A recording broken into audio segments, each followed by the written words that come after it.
Bienvenue sur Élixir de Confiance, le podcast qui redonne le pouvoir aux femmes en vous aidant à reprendre confiance en vous pour enfin vous épanouir pleinement dans votre vie et dans vos relations. Je suis Jessica et ma mission est d'aider chaque femme à s'aimer et trouver la clé du bonheur en elle pour pouvoir créer des relations plus saines et plus sereines sans s'oublier.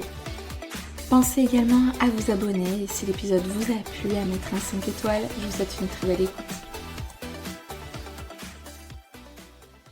Qui n'a jamais eu tendance à se comparer? Lève la main. Non, c'est impossible. L'être humain est comme ça. Il a tendance à se comparer. On verra pourquoi au fur et à mesure de l'épisode. Mais c'est quelque chose qui est, il faut aussi déculpabiliser un petit peu. Ça reste humain. Par contre, en effet, derrière, ça peut avoir de lourdes conséquences. Donc on verra aussi comment est-ce que je me suis un petit peu organisée dans ce que je vais vous raconter. Donc on va parler des pièges de la comparaison, les conséquences de se dévaloriser, et puis aussi je vous parlerai de mon expérience, et puis aussi des différentes stratégies qu'on peut mettre en place pour tout simplement arrêter de se comparer. Parce que j'ai bien compris que derrière la comparaison, il y a surtout de la dévalorisation. Et ça, c'est terminé. Lorsque on est dans le self-love, le développement personnel, et si tu m'écoutes, c'est que concrètement, tu as envie de te sentir mieux dans ta peau. Et pour te sentir mieux dans ta peau, faut arrêter de te comparer. Oui, parce qu'il faut arrêter de faire des choses, en fait, qui nous font du mal. Ouais, je suis sûre que t'es la reine là-dedans, mais maintenant, stop. Bon, alors, du coup, déjà, on parle de comparaison. Qu'est-ce que ça veut dire concrètement? En gros, j'ai pris la définition sur internet, c'est mettre en parallèle des choses, des personnes, pour faire apparaître des similitudes ou des différences. Ça m'étonnerait entre nous que tu dises « Ah ouais, mais elle, on est pareil ». Donc très souvent, je suis certaine que tu dis « Ah mais elle est plus belle que moi, elle est plus intelligente, elle a un meilleur salaire, elle a une meilleure profession ». Bref, les gens... Ah ouais, elle est mieux gaulée, celle-ci, je pense qu'elle arrive dans le classement des number one, parce que il y a énormément de comparaisons sur l'aspect physique. Ce que je comprends totalement, on est maintenant dans une société où le physique a son importance. Ça reste humain, mais par contre, il faut faire gaffe. Vraiment, et comme je prône le bien-être mental, émotionnel et aussi physique, on va aller sur ce sujet-là. Voilà, comme j'ai dit, généralement, quand tu te compares, qu'est-ce qui en ressort? C'est que les autres sont toujours mieux que toi. Elle est plus belle, elle est mieux gaulée, elle a une plus belle maison, elle a un mec mieux, qui a l'air super, qui a tout de merveilleux. Qu'est-ce qu'elle peut avoir de plus que toi? Des plus beaux cheveux, un super sac, une vie hyper riche, hyper remplie. Enfin, dans l'entrepreneuriat, ça arrive énormément.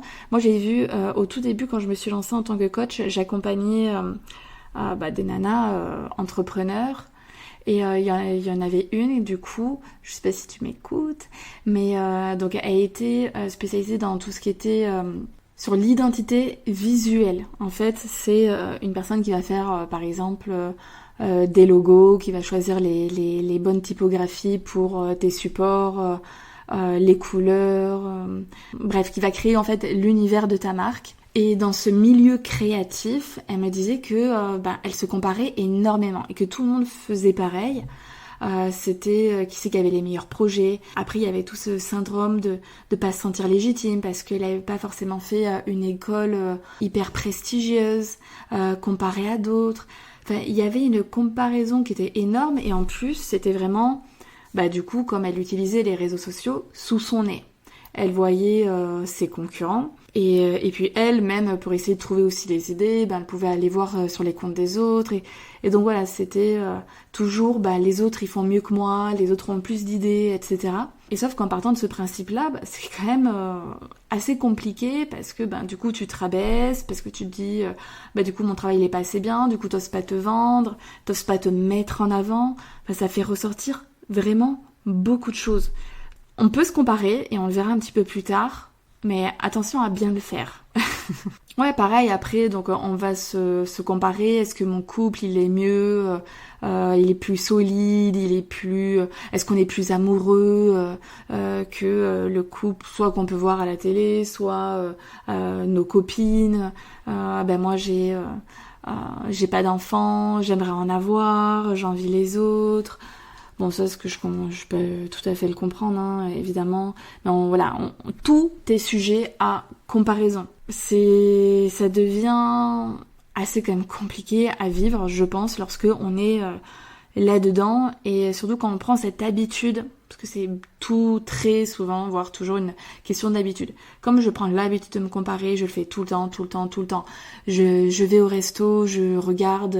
Souvent les femmes vont se comparer avec les femmes. C'est rare c'est un peu compliqué parce qu'on n'arrive pas à se projeter en l'autre si on va moins se comparer aux hommes, hein. Pas se le cacher, si t'es là. Tu vas pas aller regarder les hommes qui font du sport en te dire « Ah, mais lui, il a plus d'abdos que moi, quoi. » Non, on le fait pas trop ça. Donc c'est vraiment très souvent les femmes avec les femmes. Ah, tiens, ça me fait penser que ça vient de... J'avais vu une vidéo là-dessus, sur pourquoi les femmes sont autant dans la jalousie, sont autant dans la comparaison. Et ça date des années... au moins des années 50, lorsque en fait du coup la femme à cette époque-là, elle travaillait pas, elle était un petit peu sous la gouverne de son mari, elle avait pas le droit au divorce, et donc du coup en fait il y avait plus de femmes que d'hommes, et en fait les femmes courtisaient les hommes, et encore plus les bons partis. C'était qui c'est qui allait avoir le bon parti, et donc du coup elle s'était là à essayer de se mettre énormément en avant, et puis du coup à se comparer les unes les autres, voire un peu à aussi se tirer dans les pieds pour être choisie. Donc en fait ça vient de très longtemps, c'est aussi un petit peu dans les gènes de nos arrières. Donc c'est normal, mais je pense c'est vraiment important aujourd'hui d'arriver à casser ce truc, parce que mentalement c'est chaud quoi. Donc c'est quoi en fait les dangers de se comparer? Les dangers, c'est tout simplement qu'en fait, ça détruit l'estime que tu peux avoir toi-même. Parce que, généralement, comme j'ai dit tout à l'heure, qu'est-ce qu'il en ressort? C'est que tu es pas assez bien, tu es pas assez forte, tu es trop ceci, tu es trop cela, les autres sont toujours mieux que toi. Et donc, en fait, comme tu mets sur un piédestal le monde entier, et que toi, tu as une image dégradée de toi-même, tu te vois tout en bas de l'escalier, les gens tout en haut, et donc du coup en fait ça te flingue. Donc tu perds confiance en toi, ce qui fait que ça veut dire quoi?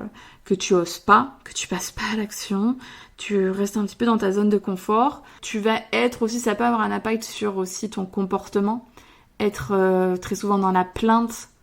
Ouais, mais c'est bon, j'en ai marre, et blabla. Et pour autant, tu passes pas forcément à l'action. Bref, en tout cas, à chaque fois que tu te compares, comme ça va déclencher des pensées. Parce que, en fait, comment ça part? Ça part d'un fait. Imaginons, moi, je suis sur les réseaux sociaux, je suis sur Instagram, je vois que des nanas hyper bien tankées. Et qu'est-ce qui se passe à ce moment-là? De base, c'est neutre. Ça ne concerne qu'elle, elle fait du sport, elle est bien foutue, voire c'est son métier.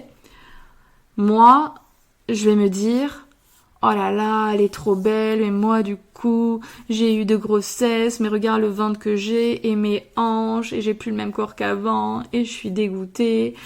Et puis si je vais encore plus loin, non mais attends, mais mon mec, il va jamais rester fidèle, il va me quitter s'il trouve mieux ailleurs, et puis de toute façon c'est pas compliqué de trouver mieux, et gna gna, et puis de toute façon, je suis plus pareil qu'avant. Et donc, du coup, on part d'un fait qui est neutre, derrière, il y a toutes ces pensées-là, et une fois que je pense ça, comment est-ce que je me sens, à ton avis? Réponse A, j'ai envie de me jeter par la fenêtre. Réponse 2, ça va me booster en me disant, bon allez, ok, du coup je vais aller me mettre à la salle de sport. Réponse 3, je me sens au plus mal, j'ai envie d'aller me cacher dans mon lit, de rester dormir des heures, attendre que ça passe. Très souvent, de votre côté, c'est dernière option. C'est aller vous planquer dans votre lit, vous faire toute petite, aller vous cacher. Non. Surtout pas. Mais tu vois, en fait, quand tu fais ça, ça a un impact directement sur tes pensées, tes émotions et derrière ton comportement. Et d'ailleurs, si je vais encore plus loin, je peux aussi aller voir mon mec et dire alors qu'est-ce que tu penses de moi? Et puis qu'est-ce qu'il va dire? Ouais, ça va. Non mais chérie, comment tu me trouves? Bien. Non mais t'es pas convaincant, mais dis-le, tu trouves que mes fesses, que j'ai grossi. Bref, et d'un coup ça part en embrouille. Du coup, tu comprends mieux pourquoi il faut arrêter de te comparer. En fait, c'est pas arrêter de te comparer. Tu peux le faire si tu le souhaites, mais faut le faire intelligemment et surtout derrière mettre les bonnes actions en place. Et puis dans les bonnes actions en place, je mets arrêter de se flinguer l'estime de soi et de se rabaisser. Bon, on en parlera après. Alors, du coup, qu'est-ce qui déclenche, qu'est-ce qui fait qu'on a besoin, parce que ouais, je pense que c'est un besoin, donc qui n'est pas primaire, hein, c'est très loin d'être vital, mais voilà, c'est partie des besoins humains. Pourquoi on se compare en fait? Alors moi j'ai identifié plusieurs choses, peut-être que t'en as d'autres en tête, mais la première chose, je pense, c'est que ça te permet de voir en fait si ta vie elle est mieux ou moins bien que les autres. En fait, tu le fais pour te rassurer de base, sauf que ça fait tout l'effet contraire. Parce que entre l'image que tu as de toi et l'image que tu as des autres, il y a un gap juste énorme. Toi t'es en bas, les autres sont en haut. Et là, va falloir réajuster ça. Il n'y a pas soit toi, soit les autres qui sont en haut, on est tous d'égal à égal. Moi, je vais dire un truc un peu hard, mais c'est vrai. Je me dis, mais par exemple, ma vie, votre vie, peu importe, votre vie, ouais, je vais plutôt le faire comme ça. Ta vie, elle est tout aussi importante que celle du président. Par exemple, si le président il meurt, ça fera beaucoup moins de mal à ton entourage que si c'était toi. Bon, je suis désolée, c'est vraiment glauque. Mais c'est pour te dire que tout le monde est important, mais pas forcément pour les mêmes personnes. Moi, je me dis pas que le président, il est mieux que moi. Alors oui, le mec, il est plus cultivé sur tout ce qui est politique, etc. Il a d'autres centres d'intérêt que moi. Mais après, en fait, on est tellement différents. C'est pas parce que les gens ont une certaine posture, qui sont montés, qui sont plus importants. En fait, on est vraiment tous au même niveau. Une vie égale une vie. Point. Bon, sauf, attention. Non, est-ce que je vais dire ça ou pas? C'est quand même mon podcast. Sauf que les gens qui font vraiment du mal, tous les faits divers qu'on peut voir à la télé, etc. Bon, il y a des gens qu'on se passerait bien, on est bien d'accord. Du coup, de base, tu le fais en fait pour te rassurer et en fait, ça fait tout l'effet contraire. Parce que tu orientes ton regard vers des personnes dont tu envies leur physique, leur personnalité, leur vie, tout simplement. Et tu regardes pas les personnes sur qui tu as une longueur d'avance. Tu vois ? Par exemple, dans l'entrepreneuriat, l'exemple que je donnais tout à l'heure, elle pouvait se comparer avec des personnes, imaginons que ça faisait 1 an qu'elle était lancée, elle allait se comparer avec des personnes où ça faisait 5 ans. On peut pas, c'est pas possible de se comparer, on n'est pas d'égal à égal là. Si vous voulez vous comparer, faites-le avec des personnes qui ont la même vie que vous. Donc là, si elle avait eu envie de se comparer, elle aurait dû le faire avec des personnes qui ont le même niveau d'expérience, qui ont aussi peut-être fait les mêmes études, et en vrai, on peut aller encore plus loin, qui ont le même passé. L'autre chose, c'est que l'être humain adore avoir un point de référence. D'où, par exemple, à l'époque, quand on avait 14 ans, ou 10 ans, j'adorais Britney Spears, c'était mon idole, je la placardais de partout, et du coup, c'était ma référence. Bon, elle était blonde, j'étais brune. Bon, même si j'ai fait des mèches blondes par la suite, mais beaucoup d'êtres humains ont besoin d'avoir une référence pour voir un petit peu le chemin à prendre, comme si elles voulaient être un petit peu, je sais pas, je fais avec mes mains là, comme si elles avaient besoin d'être un petit peu aspirées dans un mouvement, qu'on leur montre, qu'on les guide vers où aller. Sauf que non. Chacun a son propre chemin, sa propre destinée, sa propre vie. et tout est ok aussi, quoi. Moi, quand je vais me comparer, ça va être plus en mode... L'objectif, ça va être de me motiver. Je le fais pas... Si je vois que ça me fout mal, j'arrête. En fait, il faut arrêter d'être sadomaso au bout d'un moment.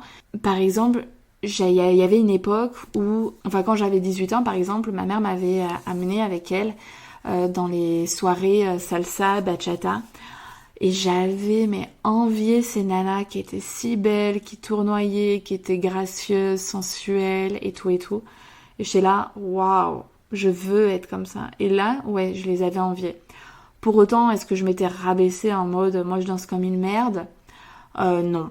En fait, comparez-vous, mais faites-le intelligemment. Et après, un autre des points, pourquoi on se compare, ça va être aussi pour donner raison à son cerveau. Ça rejoint les épisodes de podcast que j'ai fait sur l'ego, c'est que notre ego n'aime pas avoir tort. Tout ce que l'on pense de nous, on va aller chercher, ou ce qu'on pense du monde, on va aller chercher des preuves. Ça peut être fait de manière très inconsciente. Et donc, si moi je pense que je suis nulle, que je suis pas assez, que je suis pas jolie, que je suis pas suffisamment musclée, que bref, peu importe, et ben du coup, je vais poser mon regard sur tout ce qui va me permettre de confirmer ma théorie. Et c'est là où, du coup, je ne vais voir que ce que les autres ont de plus que moi. Mais en fait, ça reflète quoi ? Un mal-être, un mal-être émotionnel, un mal-être, tout simplement. Donc, à partir du moment où on identifie un petit peu l'origine aussi de pourquoi on le fait, donc du coup, là, je t'invite à te demander qu'est-ce que ça t'apporte de te comparer ? Et là, si tu réfléchis, il y a des grandes chances que tu me dises, pas grand-chose en fait, parce que oui, ça me fait plus de mal que de bien. Pourquoi le fais-tu ? Est-ce que finalement tu te nourris du mal-être, que ça te crée des sensations et que tu apprécies ça ? C'est possible aussi. Quand on passe notre vie à se rabaisser, se dévaloriser, en fait, on continue avec ça. On continue d'entretenir ce discours intérieur parce qu'on a toujours fait que ça. Ça, c'est une habitude, encore une fois, donc on continue. Pourquoi changer ? Sauf que maintenant, vous avez croisé votre coach et ce n'est pas la bonne chose à faire. Alors du coup, ça a quel impact ? De se dévaloriser, donc on l'a vu, ça entraîne une baisse de l'estime de soi, de la confiance en soi. Ça joue sur ta santé mentale, ça te procure du stress, de pas être à la hauteur. Voire il y a des personnes qui tombent en dépression. Parce qu'en fait, il y a différentes notions. Je ne l'ai pas évoqué, ça j'aurais dû le dire un petit peu plus haut, mais il y a différentes notions de comparaison. Il y a je me compare avec moi et les autres. Je compare les autres ensemble. Et je me compare moi avec la moi que j'aimerais être. Et alors, celle-là. Aïe aïe aïe. En fait, vous avez une vision idéale de vous. Et vous voyez à des années-lumière d'être cette personne-là. Et c'est ça qui, du coup, vous plombe, vous décourage, vous allez vous lamenter sur votre sort en mode « mais j'arriverai jamais, je serai toujours comme je suis, quelle horreur !» Alors que, en fait, j'ai une de mes clientes, et tu vas m'entendre, tu vas te reconnaître, qui a percé le secret de la confiance en soi. C'est-à-dire qu'en fait, elle s'est rendue compte à travers mon accompagnement qu'elle était déjà ce qu'elle voulait être, mais que simplement, fallait se déposséder de toutes ses peurs, de toutes ses croyances, de tous ses blocages. Imagine une rose où en fait tu enlèves différentes pétales pour arriver au bulbe, au centre même de la rose. C'est un petit peu ça. L'essence de toi, elle est déjà à l'intérieur de toi. Tu as déjà tout. Tu es tout. Tu es assez. Tu es à la hauteur. Simplement, t'es venu rajouter au fur et à mesure de tout ce que tu as pu vivre, ressentir des masques pour éviter de souffrir, d'être rejeté. Tu t'es laissé aussi submergé par tes peurs. Tu te laisses aussi submerger par tes émotions. Tu as du mal à gérer tes croyances. Enfin, tu as créé des croyances qui aujourd'hui te limitent. Sauf que tout ça, tu peux transformer tout ça. Tu peux apprendre à dépasser tes peurs. Je ne dis pas que lorsque tu auras confiance en toi, tu n'auras plus peur. Moi, j'ai toujours peur. Mais j'arrive à les dépasser grâce à mon mental.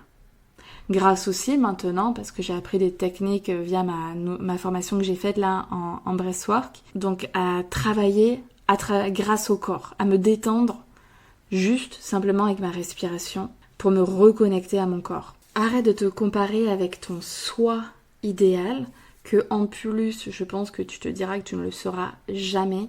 Tout ça c'est pas vrai, c'est encore une croyance limitante.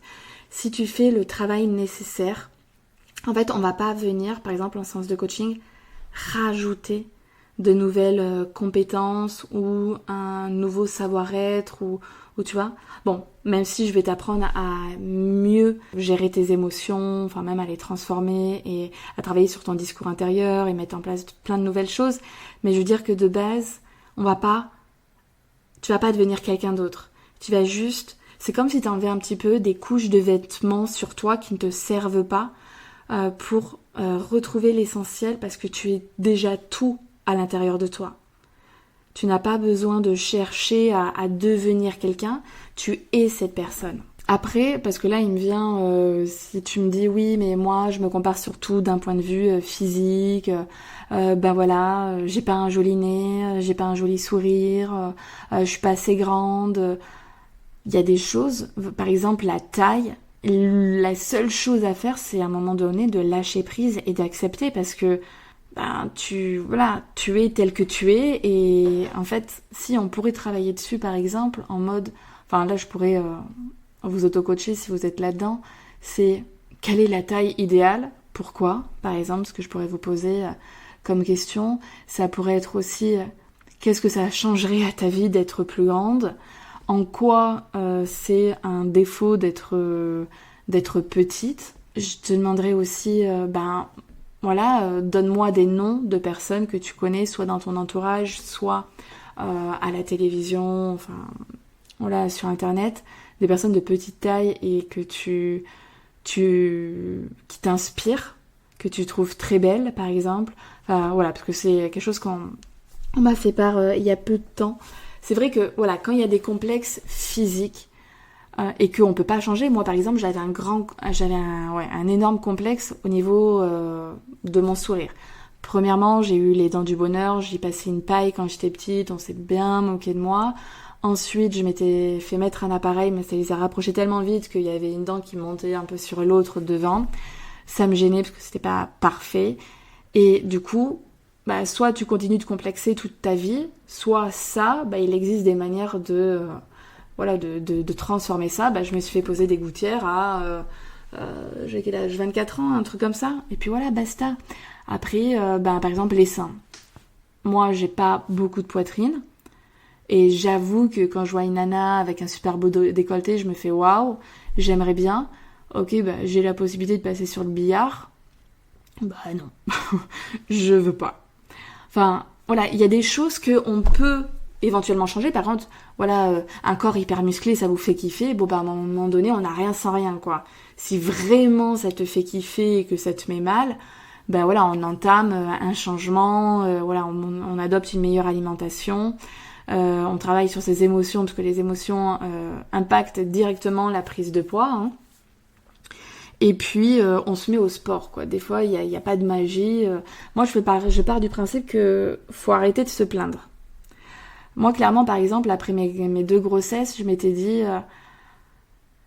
En fait, je n'aime pas quand un événement, du passé, une fois que j'ai accouché, que j'étais enceinte, voilà, c'est fini.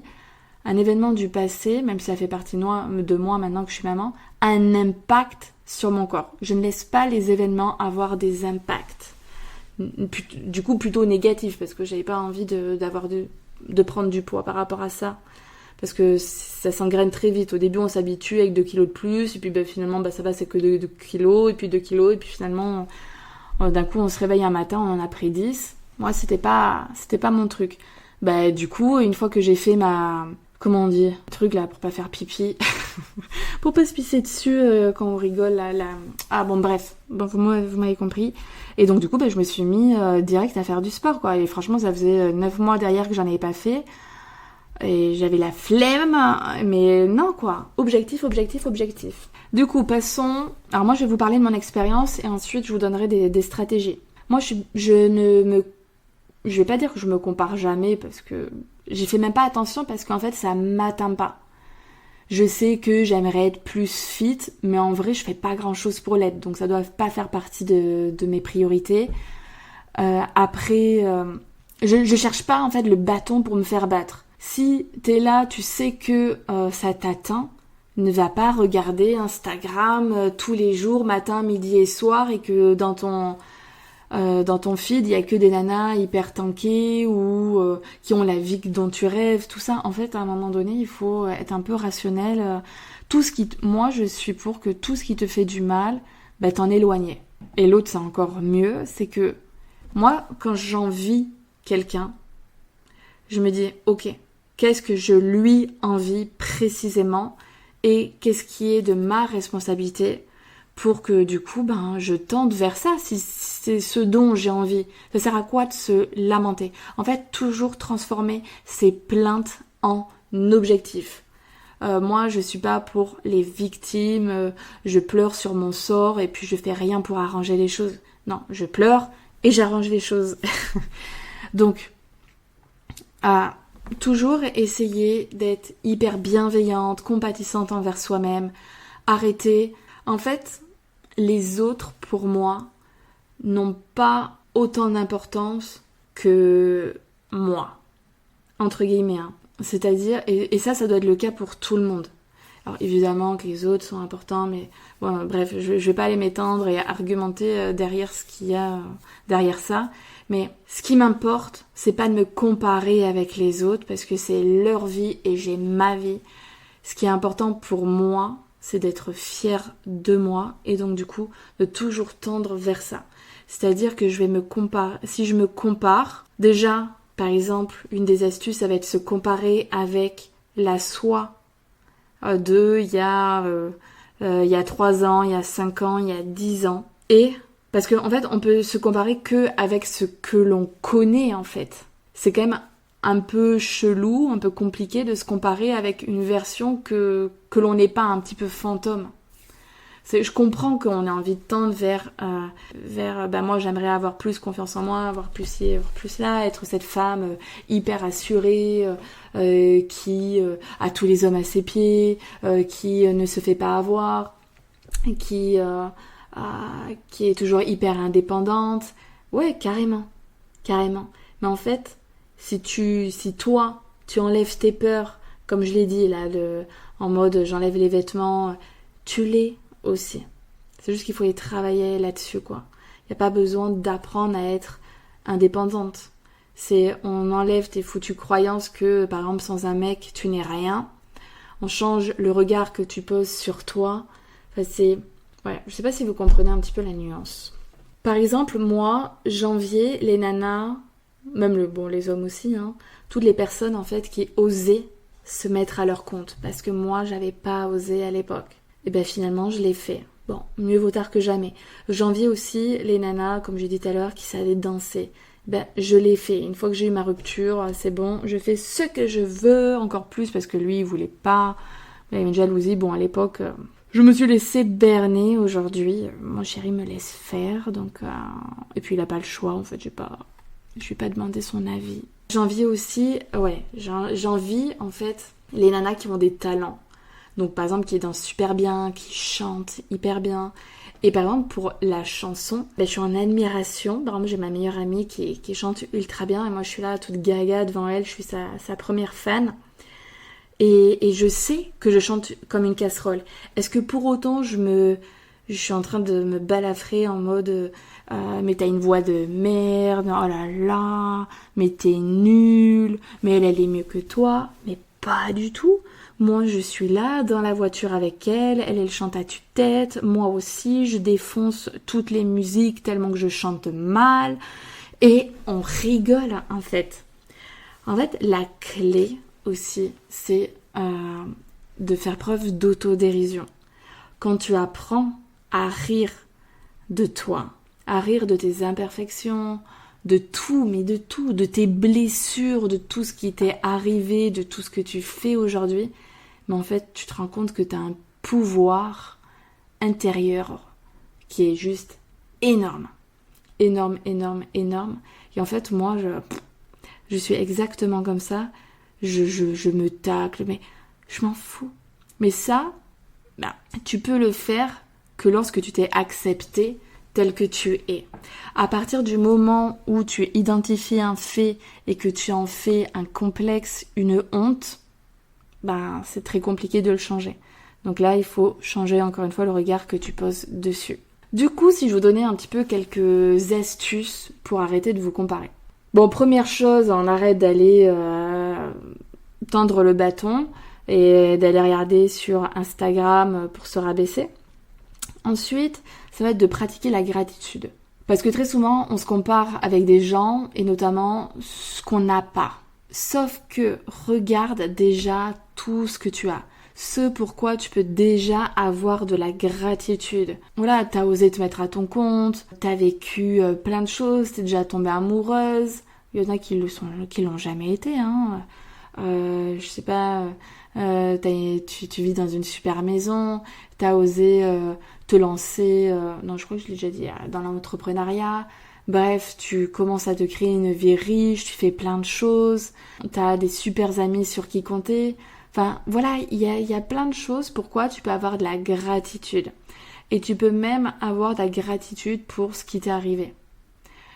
Exemple, moi, le fait que je donne souvent, je fais beaucoup de... Quand je raconte mon histoire, je parle de ma mère, tout ça, avec qui, qui est dépendante affective, tout ça, j'en ai beaucoup bavé.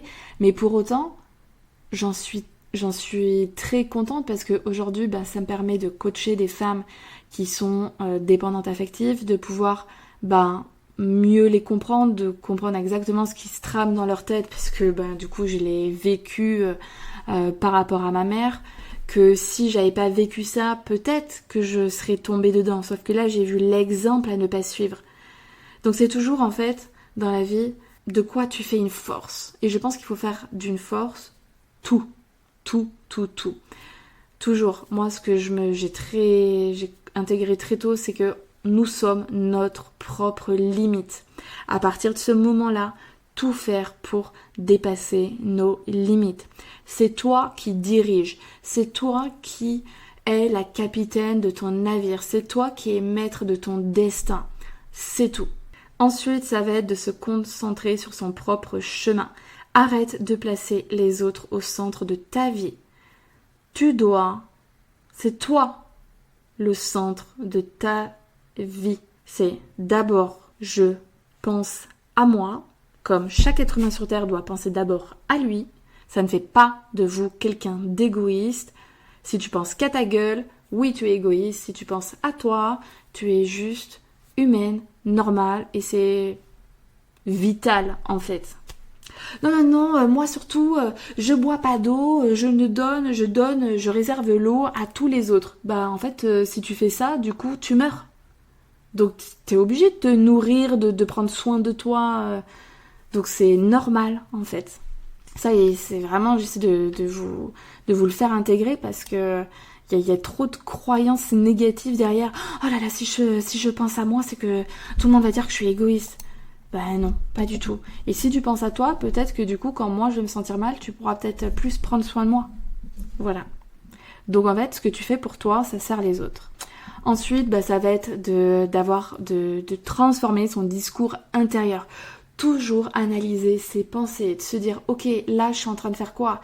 Est-ce que je suis en train de m'auto-flageller ou est-ce que je fais preuve de compassion, de bienveillance, d'amour envers moi-même?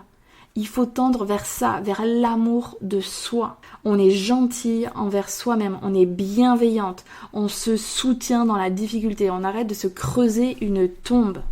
Et puis, si malgré tout ça, t'as toujours envie de te comparer, ok, fais-le, mais du coup, créer un équilibre, parce que moi ce que je vois c'est que, je vois pas vraiment mais j'imagine, c'est que tu te compares que avec des gens qui ont toujours plus que toi. Et si maintenant tu te posais la question, ok, qu'est-ce que j'ai de plus que les autres, mais tout compte, ça part de pas grand chose à tellement de choses.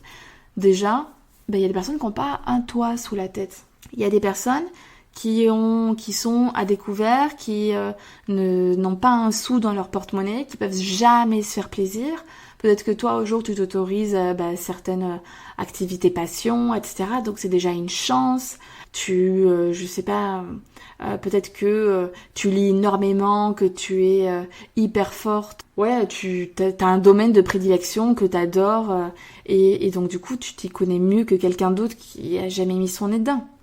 Donc en fait, chaque personne a des choses en plus que d'autres. On a des choses en moins, on a des choses en plus. Plutôt que de fixer ton attention sur ce qu'il te manque, sur ce que tu n'as pas, demande-toi qu'est-ce que tu as de plus et porte ton attention là-dessus. Toujours mettre en avant et renforcer, c'est ce qu'on fait aussi en séance de coaching, renforcer tes points forts. Moi je pars du principe que plutôt que d'atténuer tes imperfections, déjà moi je suis plutôt sur l'acceptation, et si vraiment ça te pollue, oui on travaille dessus, mais je veux dire que plutôt que de chercher à supprimer ces imperfections et tant que tu auras toujours ces imperfections, tu seras jamais bien dans ta peau, non, c'est plutôt d'apprendre à les accepter, donc à changer ton regard dessus, et donc plutôt que de mettre ton attention sur tes défauts, de venir plutôt grossir, renforcer tes points forts. Et tu verras que tu te sentiras beaucoup mieux. Voilà, écoutez, j'espère que cet épisode vous a plu. Pensez à vous abonner, mettre un 5 étoiles et même me laisser un commentaire si vous êtes sur Apple Podcast. Et puis le top du top, faites diffuser, transmettez cet épisode de podcast à vos amis, à votre sœur, à toutes les personnes que vous affectionnez, vers qui vous avez envie de leur témoigner beaucoup d'amour. Prenez soin de vous, je vous embrasse très fort et à très vite pour un tout nouvel épisode.